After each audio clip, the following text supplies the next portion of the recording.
J'ai mal à la dent. Faudrait peut-être que je me lave plus souvent les dents. Ou peut-être pas. Voilà, comme d'habitude, on termine sur un article un petit peu plus soft, un petit peu plus tranquille. Ça va être une vidéo très très courte. Parce qu'on a ici une nouvelle de Testachat qui nous dit « Consommation, la qualité de nombre dentifrices laisse à désirer selon Testachat ». Alors voilà, je trouvais ça un peu sympa parce que c'est des... On a tendance à oublier. Moi j'avais oublié même que c'est vrai que le dentifrice c'est pas juste du... Enfin, c'est un espèce de savon pour les dents au final.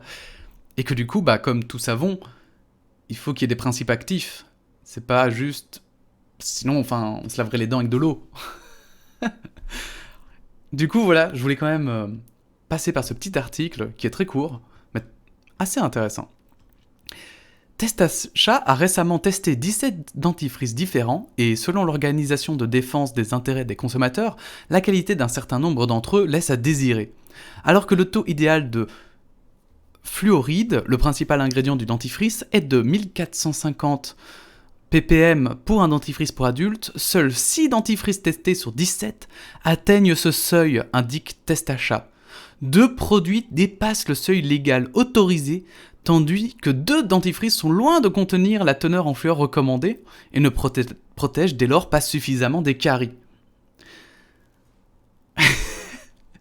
Et je trouve ça abusé à quel point il faut faire des organismes de contrôle pour tout. Parce que, bordel de merde, il y a 2 dentifrices qui te détruisent la mâchoire et 2 autres qui ne protègent pas. Genre, alors bon, je dis protège pas, c'est pas suffisamment, mais... Pourquoi? Genre, vraiment, vraiment, et personne n'a pensé à vérifier ça, c'est fou. Des dentifrices trop abrasifs. Testachat souligne en outre que 6 dentifrices sur les 17 testés sont trop abrasifs.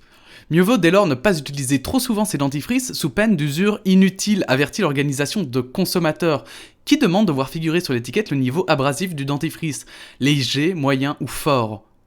Mais vous vous rendez compte? Vous vous rendez compte que mieux vaut dès lors ne pas utiliser trop souvent ces dentifrices. Donc genre... Enfin, je sais pas pour vous, mais moi je me lave les dents tous les jours. Normalement, tout le monde le fait. Même 2 fois par jour. Je sais pas ce qu'ils entendent par pas trop souvent. Mais c'est quand même, genre, 2 fois par jour, pour moi, c'est souvent. Donc, si c'est ton dentifrice préféré, tu l'as loin dans le tube. Des substances cancérogènes.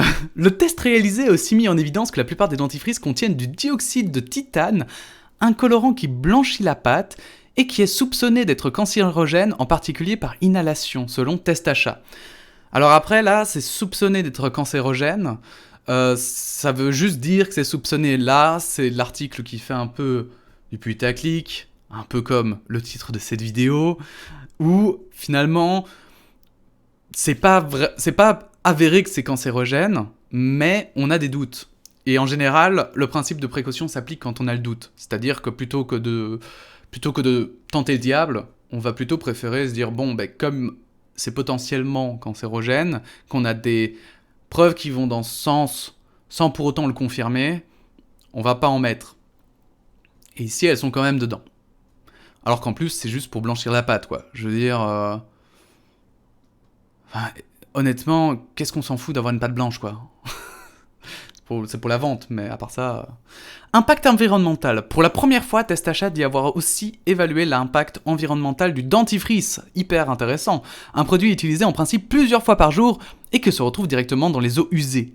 Un dentifrice testé contenait de l'oxyde de zinc, un autre du PEG40 hydrogenated de castor oil, 2 ingrédients qui sont particulièrement nocifs pour l'environnement, d'après Testachat. 2 autres produits contiennent des microplastiques.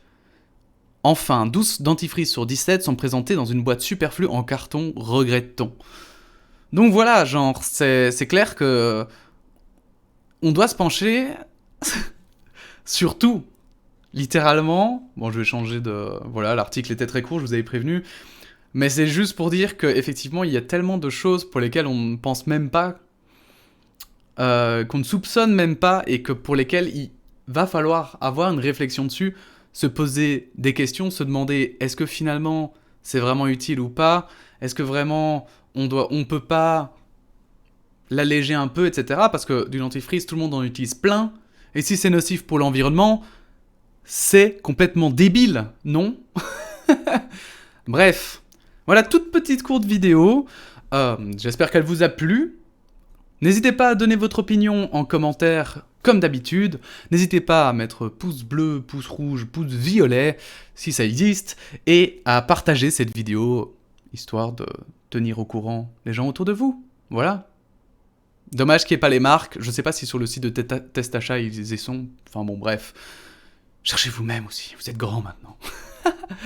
A bientôt pour d'autres actualités. Bisous bisous. Bisous bisous.